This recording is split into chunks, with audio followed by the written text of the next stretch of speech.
Hello, আসসালামু আলাইকুম। কেমন আছেন সবাই? আমি ভালো আছি আল্লাহর রহমতে। আজকের আমি প্রথম ব্লকে আমি ভয়েস দিচ্ছি, তো ভুল ত্রুটি হলে ক্ষমা দৃষ্টিতে দেখবেন। তো আমি এখন সকালের নাস্তা রেডি করতে গেলাম। তো আমি সকালে নুডলস রান্না করছি, ওরা নুডলস খেতে খুব পছন্দ করে। আমি ডিম দিয়ে দিলাম, পেঁয়াজ ভেজে নুডলস ডিম দিয়ে দিলাম। তো আমার 3টা মেয়ে সবাই নুডলস খেতে পছন্দ করে, এই নুডলস দিয়ে দিলাম। তারপরে আমি গাজর দিয়ে দিলাম। গাজর দিলে নুডলসের টেস্টটাও ভালো আসে, কালারটাও ভালো আসে। তো আপনারা যারা গাজর পছন্দ করেন সবাই গাজর দিয়ে এটা রান্না করবেন, কালারটা ভালো আসবে, বাচ্চাদের খেতে মন চাবে। তো আমি নুডলসটা রান্না করতে চাচ্ছি। হ্যাঁ, পানি দিয়ে দিলাম। আমি সহজভাবে রান্না করি, তো কে কীরকম রান্না করেন তো আমি জানি না। আপনারা যেভাবে রান্না করেন সেভাবে রান্না করে খাবেন। তো আমি এভাবে রান্না করি সহজভাবে, সময়টা কম লাগে। রান্না আমার হয়ে গেছে। আমরা বাচ্চারা সবাই স্কুলে যাবে, বড় মেজো, ছোটো মেয়েটা 3 বছরের বয়স। তো এই যে ওদের খাবার রেডি করলাম, এখন ওরা খাবে, 2 বোন খেয়ে তারপরে স্কুলে যাবে। এই যে আমার বড় মেয়ে, আর এই হচ্ছে আমার মেজো মেয়ে। সে নিজের হাতে খেতে পারে না, ওকে খাইয়ে দিতে হয়। তো চেষ্টা করবে এখন যে আমি খাবো। ঘুম থেকে উঠছে একদম নেশা চোখে, যে খেতে চাচ্ছে না। একটু হলেও তো খেয়ে স্কুলে যেতে হবে, কারণ অনেক ঘন্টা তো ক্ষুধা লাগবে।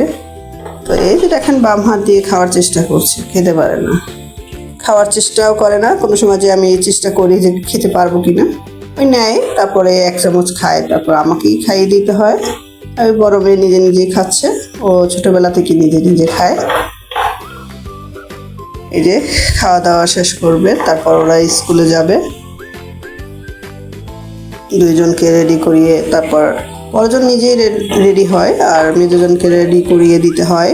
এখনো পারে না সব কিছু, এই যে চেষ্টা করছে এখনো খাবার। তারপর আমি দুপুরে আয়োজনে যাব, রান্না বান্না করতে হবে। এই যে আমি মাছ রান্না করতে গেলাম। এটা হচ্ছে বরিশালের তুলার ডাঁড়ি মাছ, সবাই চেনেন কিনা জানি না, আমরা এটাকে তুলার ডাঁড়ি বলি, নদীর মাছ। তো এই যে আমি পেঁয়াজ ভেজে আদা রসুন দিয়ে দিলাম। আমি মাছে অল্প কিছু আদা রসুন দিই, কারণ এখন তো ফ্রিজে রাখতে হয়, সব সময় তাজা মাছ এনে রান্না করা হয় না, ফ্রিজের মাছ একটু আদা রসুন দিতে হয়। তো এই যে রান্না করছি। আমার বড় মেয়ে মাছ খেতে পছন্দ করে না, আমাদের বাসার সবাই খায়, ও শুধু ও বাদে, ও মাছ খেতে চায় না। তো এই যে মাছে ভাজা হয়ে গেছে, পানি দেবো এখন, মশলা দেব,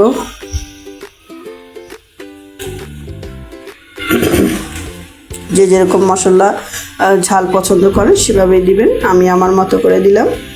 তো ঝাল আমরা মোটামুটি ভালোই খাই, কারণ হচ্ছে বরিশালের মানুষ তো মরিচ খেতে পছন্দ করি। তো যে যেরকম খায় সেরকম দিবেন। এক একজনের রান্না তো এক এক রকম, রান্নার প্রসেস একরকম, কিন্তু তারপর টেস্টটা এক একজনের এক এক রকম আসে, কারণ হচ্ছে রান্নাটা এমন একটা আর্ট, সবাই একরকম রান্না করে না। তো এই যে বোনা প্রায় হয়ে যাচ্ছে, লবণ দিয়ে দিচ্ছি স্বাদ মতন। বোনা হয়ে গেলে মাছ কয়টা দিয়ে দিব। হ্যাঁ, তো এই যে আমার প্রায় ভাজা ভাজা হয়ে যাচ্ছে, ঝোল কিছুটা আছে এখনো, এগুলো সব টেনে যাবে। তো আর একটু সময় রান্না করতে হবে। এই যে আমার হয়ে গেছে, এরকমই আমি একটু হালকা ঝোল রাখবো।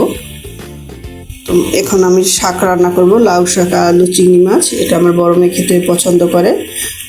প্রতিদিন আমার খাদ্যের তালিকায় শাক রাখতে হয়, কারণ শাকটা খাওয়া ভালো এবং আমার মেয়ে পছন্দও করে। একটু ঝোল রান্না করতে হয়, বাজিটাও খায়, ঝোলটা পছন্দ করে বেশি। আপনাদের বাচ্চারা কেমন কী খায় আমি তো জানি না, জানাবেন কমেন্ট করে। তো আজকের আমি প্রথম ভয়েস দিচ্ছি তো, ভুল ত্রুটি হলে ক্ষমা করে দিন। এই আর আমার প্রথম পেজ খোলা, এখন আপনাদের সবাই আশা নিয়ে আমি আশীর্বাদ নিয়ে শুরু করছিলাম। এখন সবাই আমাকে লাইক কমেন্ট করে একটু মানে আরও উৎসাহিত করবেন যেন আমি করতে পারি, আরও ভয়েসটা সুন্দর করে দিতে পারি। এই যে আমার শাকটা রান্না হয়ে আসছে, এখন শাকটা বোনার অপেক্ষা। বোনা হয়ে গেলে আমরা ঝোল দিয়ে দেব। শর্টকাট রান্না, কারণ আমাকে বিজনেসের জন্য আবার ওই দোকানে যেতে হয়, আমার সব কাজ অল্পের ভিতরে শেষ করতে হয়, অনেক সময় দিতে পারি না রান্নাঘরে। আমার বিজনেস পেজ হচ্ছে আপনাদের রাজকুমারী ফ্যাশন বিডি। সবাই আসবেন আমাদের রাজকুমারী ফ্যাশনে, সবার কাছে